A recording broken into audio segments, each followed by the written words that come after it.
All right, what is up, YouTube? This is CW from the GoCast podcast, and I'm here to finish or do part two of our tier list for the 2024-2025 NBA players. So, with no further ado, I will start with James Harden, who gets a lot of scrutiny from us, especially BigNige, but I mean, he's playing pretty good basketball for him to be in an advanced age as he is. Let me pull up his stats for this season so far. He's doing this without Kawhi Leonard. Um, he does have Norman Powell, who's been playing pretty good, but has dealt with some injuries. But so far this year, he's averaging 22 points, 6.5 rebounds, and 8.3 assists. Not bad. And the Clippers, while not exactly world beaters, are playing at a higher level than most of us thought they would be, especially without Kawhi Leonard. But I don't think I can put him at an all-star level. Those numbers are not bad, but they're not great. So right now, I'm going to put him I gotta put him above Tyrese Halliburton, but uh I'm gonna I hate to put him above Bam, but right now I think he's a high star. I mean, I think he's been really good so far. The Clippers are, getting some wins, but they're not world beaters, like I said, but they are, hovering around the 10 spot in the Western Conference, which is a really, really good Western Conference. So that's nothing to sneeze at. So I'm gonna give him the benefit of the doubt, and I'm gonna put him as a high star. I'm gonna put him over Jimmy Butler, Bam Adebayo, and Tyrese and DeMar and all those guys. So, but that's my take. Moving on, we got Drew Holiday. You know, coming off of a championship year with a great Boston Celtics team, he doesn't have to do a lot.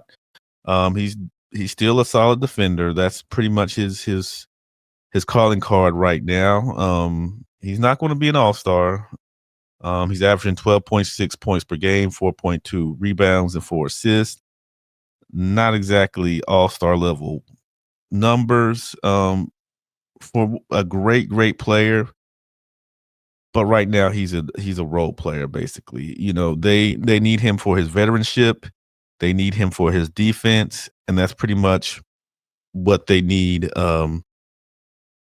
Drew Holiday for right now as a player for that Celtics team, which is this not a knock on him, but his team is so good that he doesn't have to do a whole lot, and that's a great thing to have. So yes, he's a high role player, but in the end, right now, as he's currently playing, he's, in my opinion, got to be at that role player, role.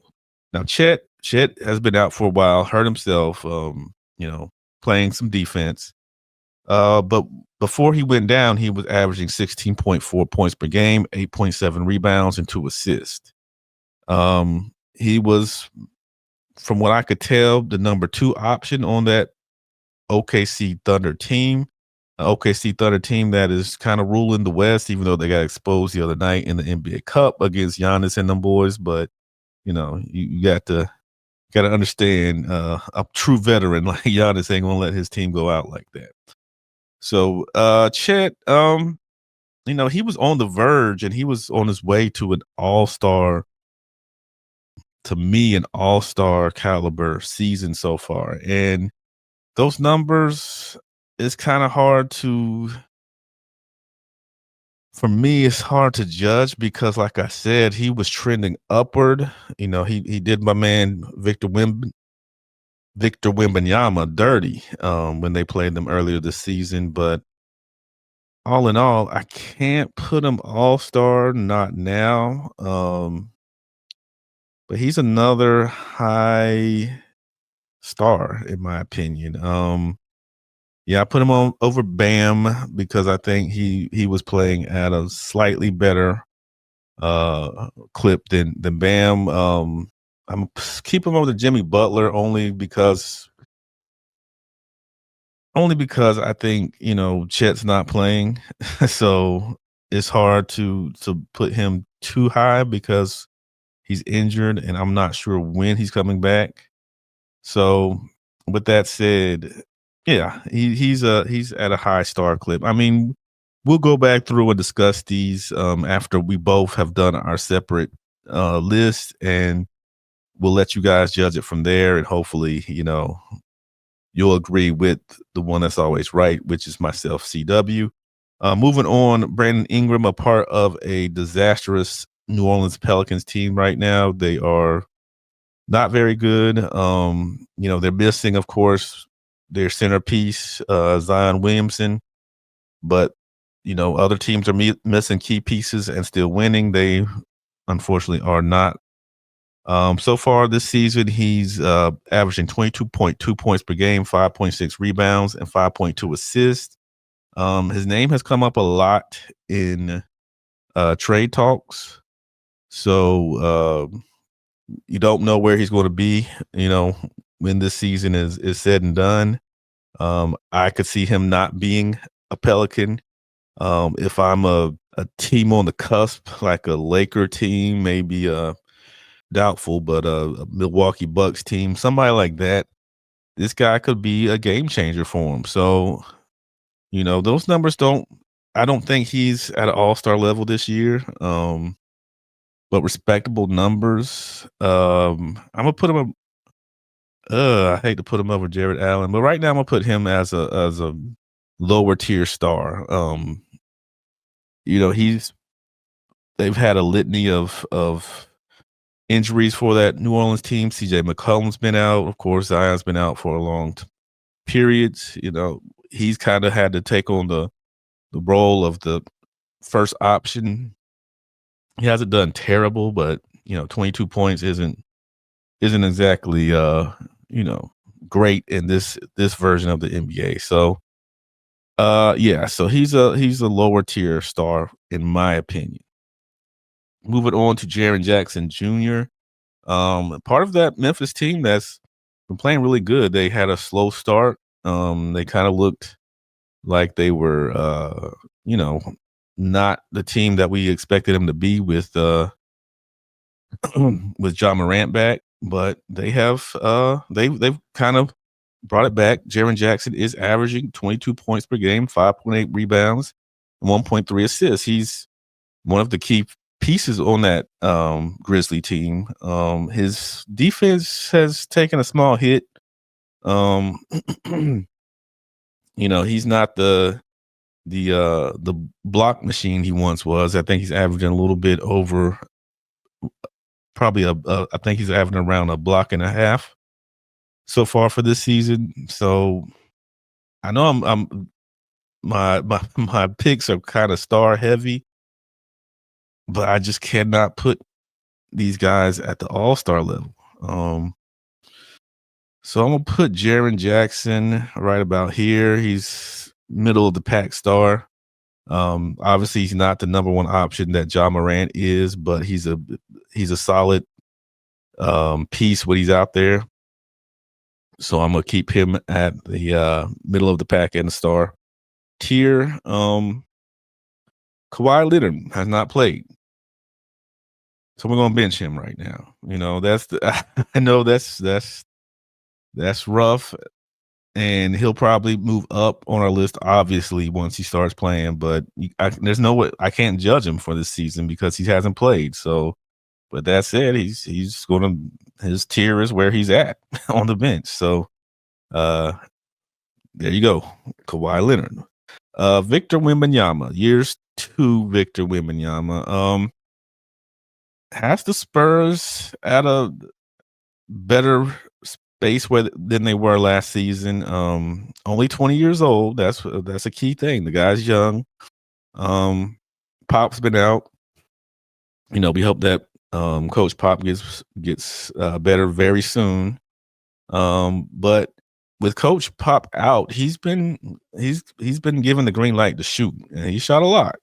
He's shooting a lot of threes, which for a guy 7'4", 7'5", you could kind of wonder why they choose to have him shoot so many threes. But I mean, he's so long, nobody can really block him. So, and he's had some trouble. Early on, he tried to post up a lot. He tried to work in the post. Those bigger guys were just pushing him away. He is he has a lighter build.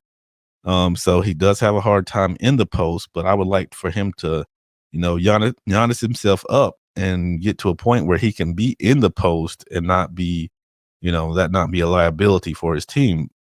But with that said, he's averaging 23.6 points per game, 10.3 rebounds, 3.9 assists, and he is currently averaging, give me 1 second. He is currently averaging 3.5 blocks a game. Block machine. He'll probably be defensive player of the year this year. So he's got to be an all-star level. And I think I'm going to put him slightly above Brunson. I think he's leading a San Antonio Spurs team that has made some adjustments, made some moves. CP3 is playing at a decent level. The point guard can't be the point guard of old, but of course he can get you something, and I feel like he's been doing that so far this season. So I'm gonna put Victor at an all-star level. So now Damian Lillard, NBA Cup champion Damian Lillard, and I'm pretty sure he's had a solid season. The Bucks started off really, really rough. There were calls for trades and to blow the team up, but they've slowly got together. Of course, we just said they're the NBA Cup champions. They've won, I believe, 12, 13, and been like 13-3. But of course, the NBA Cup championship does not count. But he has averages of 25.7 points, 4.5 rebounds, and 7.5 assists. Not bad for a team that is trending up. So I'm going to put him as an all-star, but I'm going to put him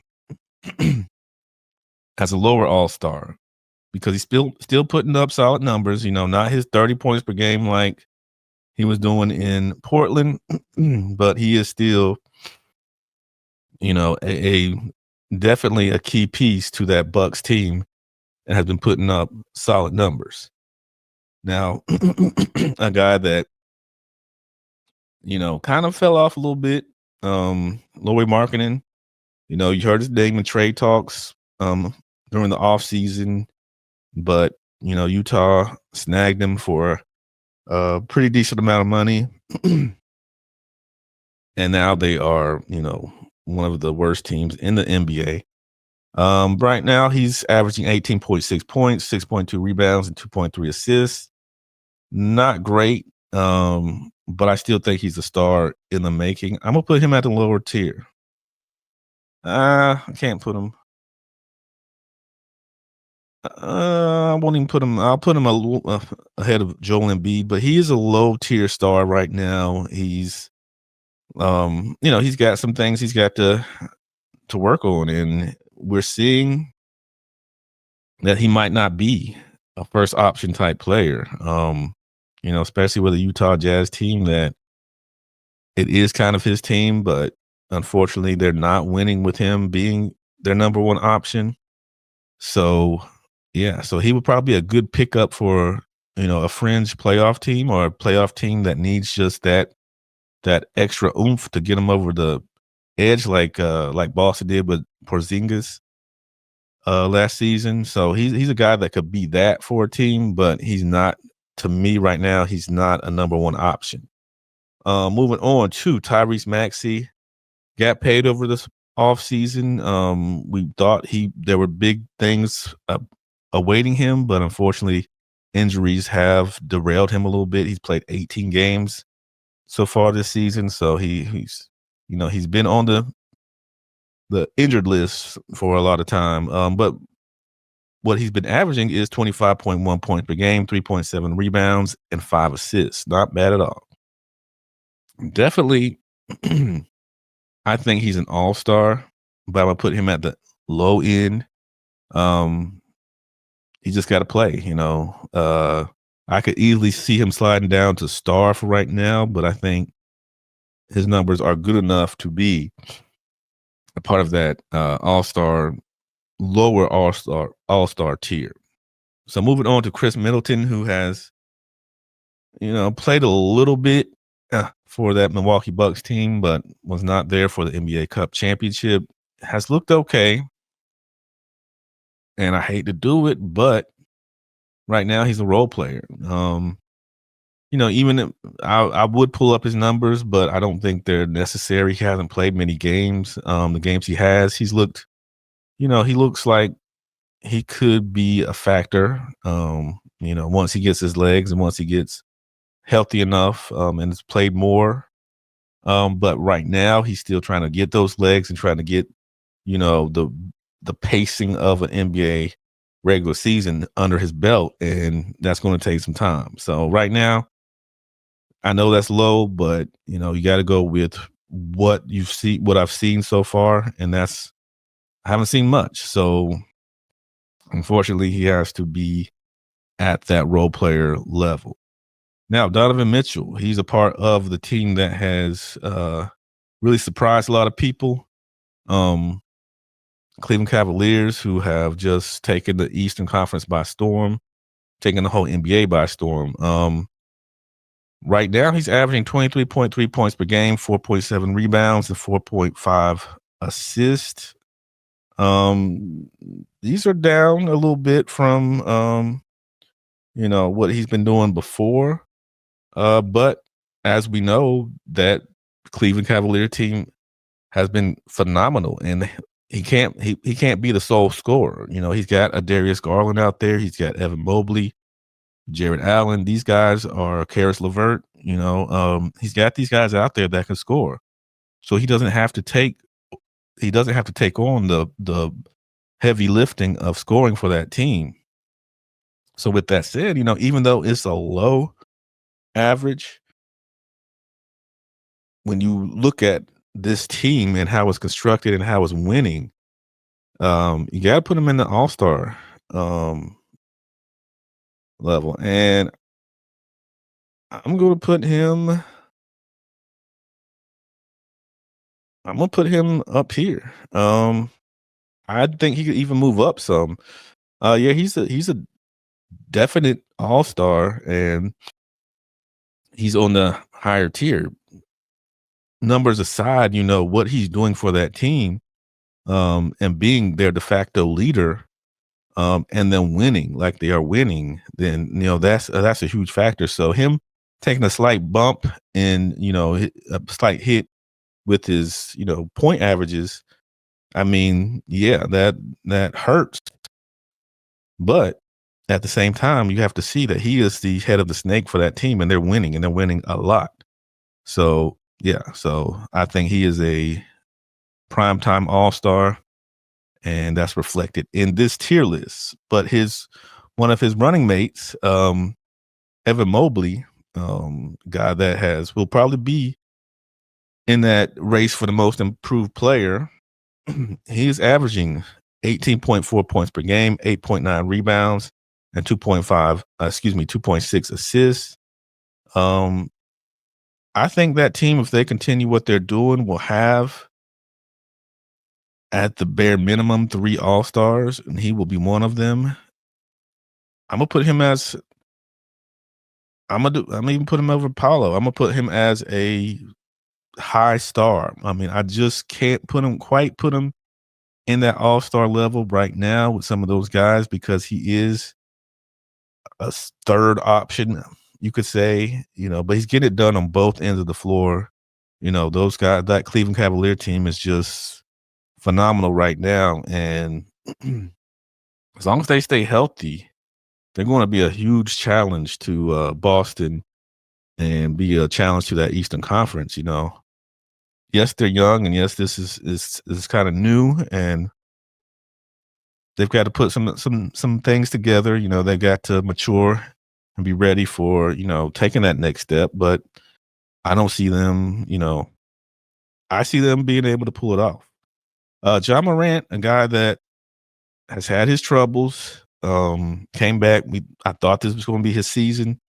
but he's been injury prone like a lot of these guys. Has only played 16 games, but in those 16 games, he's averaging 22 points, 4.7 rebounds, and 8.4 assists.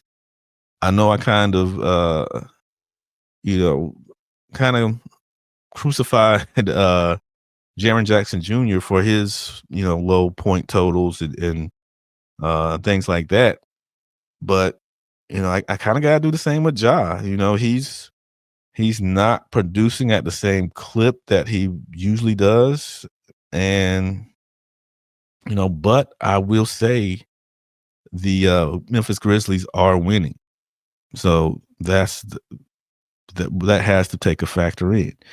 Now I know I know I hate to do this, but even with that 22 and 8, which that's a solid assist total, I'm gonna put him low all-star because I think he's still an all-star in my mind. It's gonna be tough for a lot of these guys to get in just because of how great a lot of players are playing so far this season. I think it'll come down a lot to time missed as far as injuries and things of that nature, whether they'll get that nod. I don't know if Ja will make it this season, but I think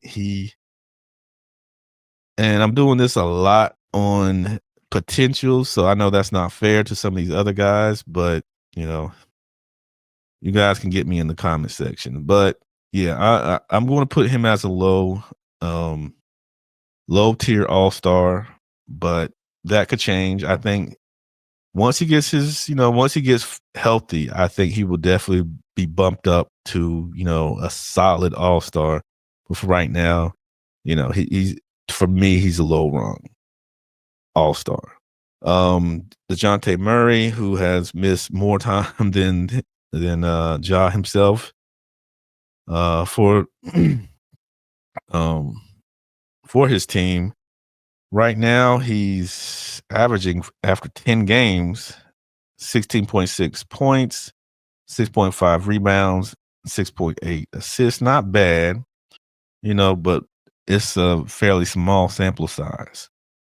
So with that said, I'm gonna put him as a low star. I know that's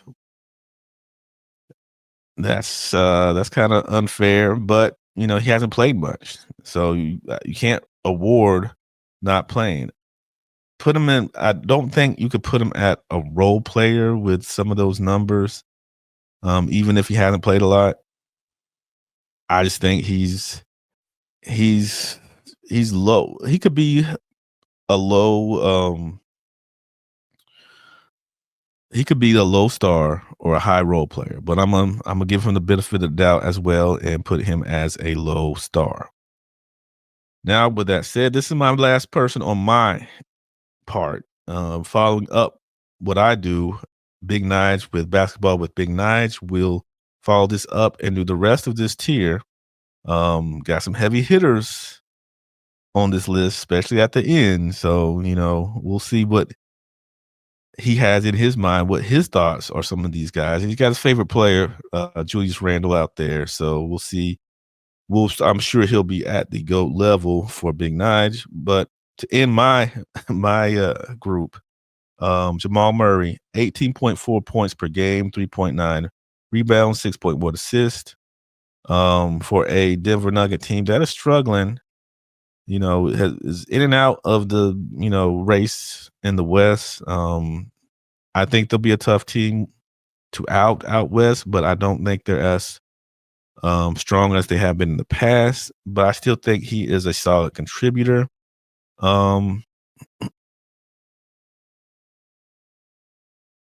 going to put him around here. I'm going to still put him as a decent star. I know Nikola Jokic does the heavy lifting, but it's a tag team. It's a duo. It's him, Jokic, and Jamal Murray who really, sparked that team.